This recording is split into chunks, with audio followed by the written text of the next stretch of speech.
Siguiendo con la temática, vamos a ver ahora el fraude y su relación con el control interno.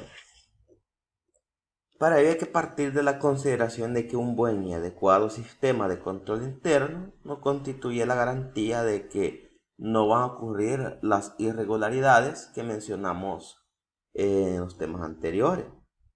Otra cosa diferente es que si ese control es eficiente y adecuado, en grande manera, conducirá a una reducción de las posibilidades de que sucedan ese tipo de eventos fraudulentos dentro de la entidad. Entonces las irregularidades y el control interno. Cuando se toca el concepto de control interno, se entiende que la extensión del trabajo de los auditores o de los contralores está prácticamente relacionada con los criterios de ser eficiente y la adecuación de que se llegue a tener, ¿verdad?, de lo que es el control interno. En cuanto al concepto de control interno, es necesario hacer una distinción importante. Con marcada frecuencia se hace referencia al mismo, manifestándose que un buen sistema de control conlleva la eliminación, ¿verdad?, de las posibilidades de que ocurran fraudes dentro de las entidades. Entonces, cuando,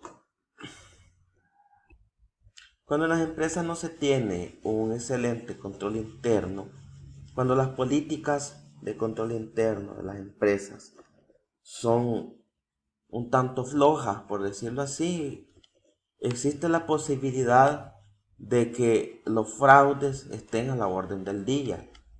Nosotros como contadores públicos y que estamos apegados, ¿verdad?, al código de ética y a todas las normas que nos rigen como contadores, pues sabemos de que nosotros debemos de ser independientes de lo que suceda dentro de la empresa, es decir, actuar con total independencia y no depender de aquellas cuestiones que habíamos mencionado que podían darse, ¿verdad?, ya sea por un estímulo o por presiones.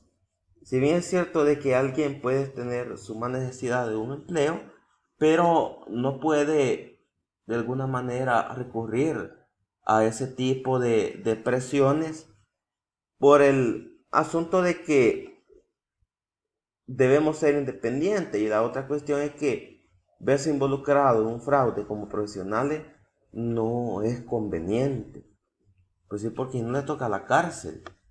Y yo creo de que desperdiciar tanto tiempo en una carrera, haberse forzado tantísimos años, no conviene, ¿verdad? O no es ganancia para terminar en un problema de este tipo, ¿verdad? Ya sea por un poco de dinero.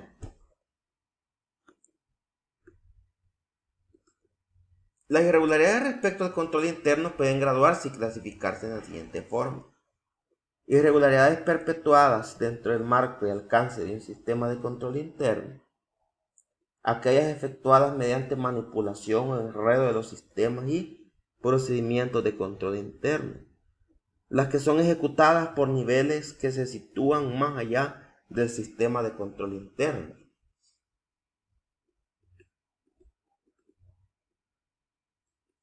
Las dos primeras clasificaciones corresponden a lo que se puede considerar el marco general de un sistema de control interno. La última clasificación tiene un sentido particular, ya que se da en razón a que cualquier organización debe otorgar una cantidad de autoridad y funciones de carácter discrecional a funcionarios que ocupan determinadas posiciones, especialmente los empleados que ocupan puestos directivos. Este aspecto es una realidad en una organización y hay que entender que un sistema o es efectivo o se deteriora si todos están pendientes de vigilarse. Para tratar de subsanar en parte estabilidad del control interno suelen conformarse organismos colectivos de autoridad y de decisión. Bueno, en un sistema de control interno, nosotros sabemos de que debe de haber organismos de autoridad y decisión dentro de las empresas. Nosotros como contralores pues diseñamos las políticas, ¿verdad? Que van a servir para el cumplimiento de todas las áreas o departamentos de la empresa, y estas no surtieran efecto si todos estuviéramos pendientes unos de los otros dentro de la misma empresa, ¿verdad? Entonces, para eso dentro de las entidades deben de haber organismos de vigilancia.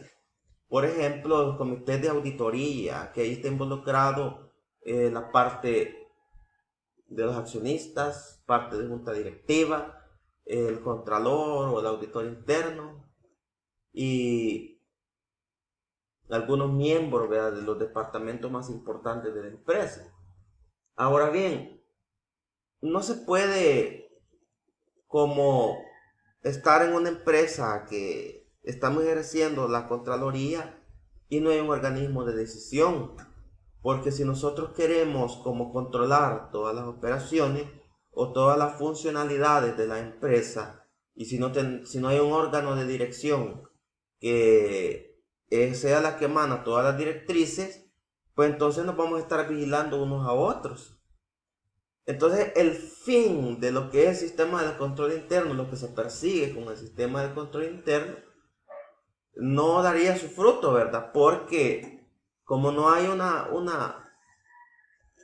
parte que dé las directrices, ¿verdad?, entonces no funcionaría de nada.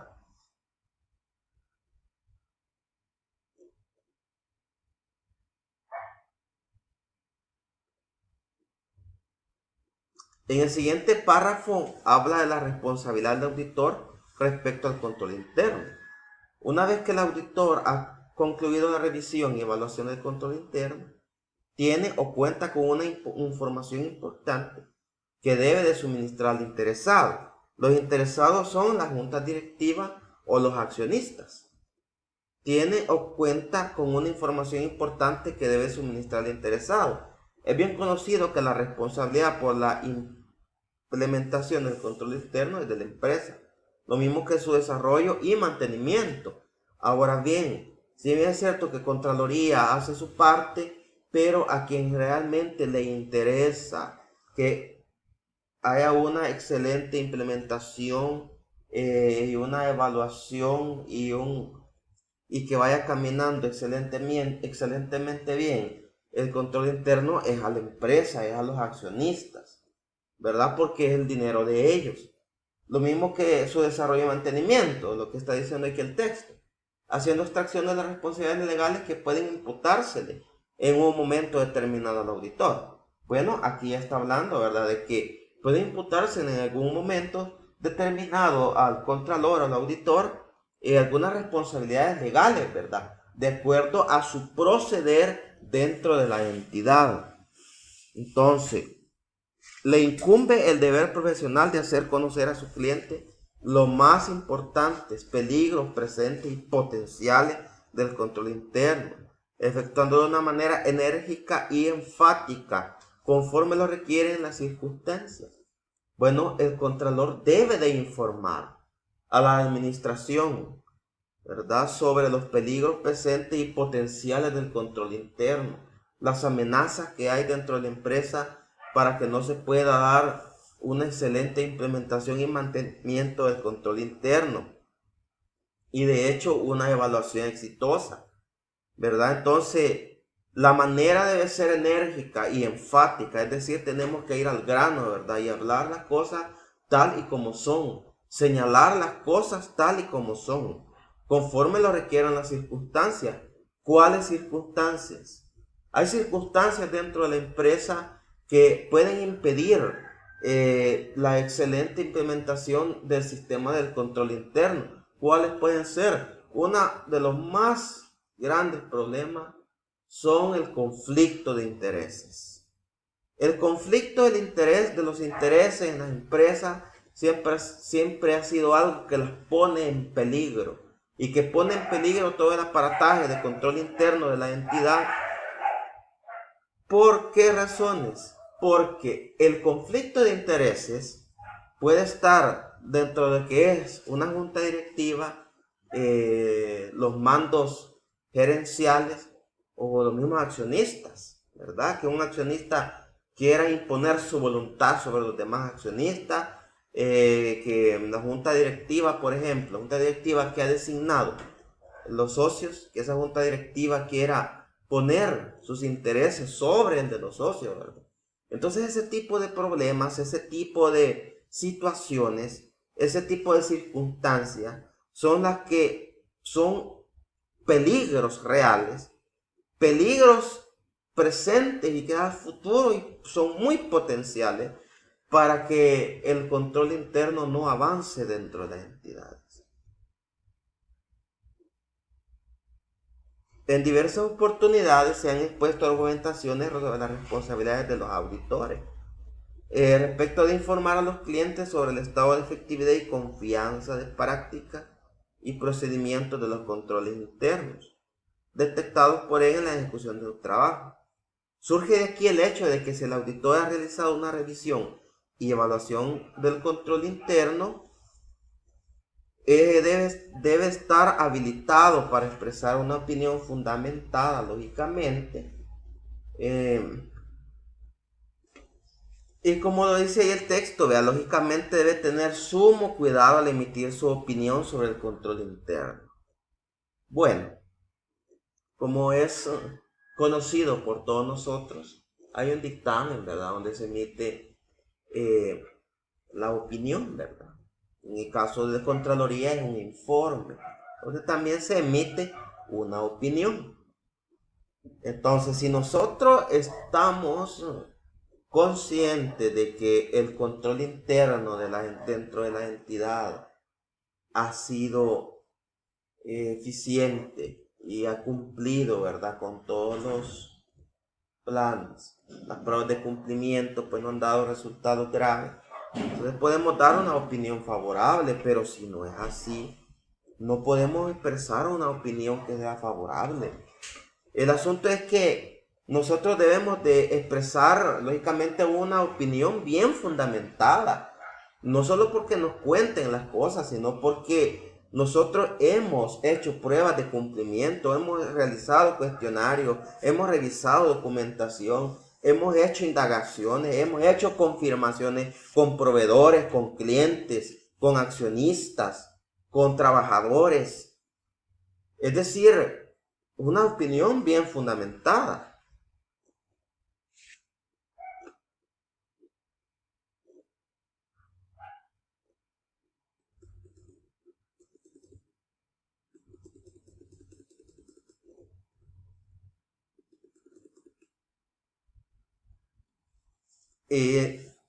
Por ahí tenemos también que en realidad es un poco complejo definir las partes o componentes individuales de un sistema de control interno con el objeto de emitir opiniones por áreas o partes. Pero es conveniente y no posible tratar de separar un control interno en áreas o partes y por cada una de ellas emitir dictamen, porque de esta manera se tendrán mejores elementos de juicio para una opinión más fundamentada. Bien haría un auditor en abstenerse de expresar opinión sobre la efectividad de un control interno considerado globalmente. En cambio, de la reunión de los criterios o juicios parciales de respectivas áreas, se puede llegar a un criterio más juicioso y sólido. Bueno, aquí el autor tiene mucha razón. Es decir, emitir una sola opinión en un informe de auditoría y control interno, al hacerlo global, ¿verdad?, puede hacer que, bueno, estamos emitiendo juicio, ¿verdad?, de que todo se hizo bien, pero de repente nosotros estamos conscientes de que en algunas áreas el control interno no está funcionando. Entonces ahí es necesario, ¿verdad?, dejar documentado también en el informe esa parte. Y por ahí tenemos también lo que es la influencia sobre los estados financieros, ¿verdad? Todo lo que estamos hablando prácticamente es cómo nosotros, ¿verdad?, debemos de actuar ante lo que es los fraudes. Y también las irregularidades que conllevan una deformada presentación de los estados financieros son las que requieren menos esfuerzos para su realización. Bueno, y es cierto porque hay blanqueo de estados financieros, hay maquillaje de estados financieros. Entonces, este tipo de situaciones son las que nosotros debemos de tener muy en cuenta en lo que es la Contraloría. ¿verdad? Evaluación del control interno y tener muy en cuenta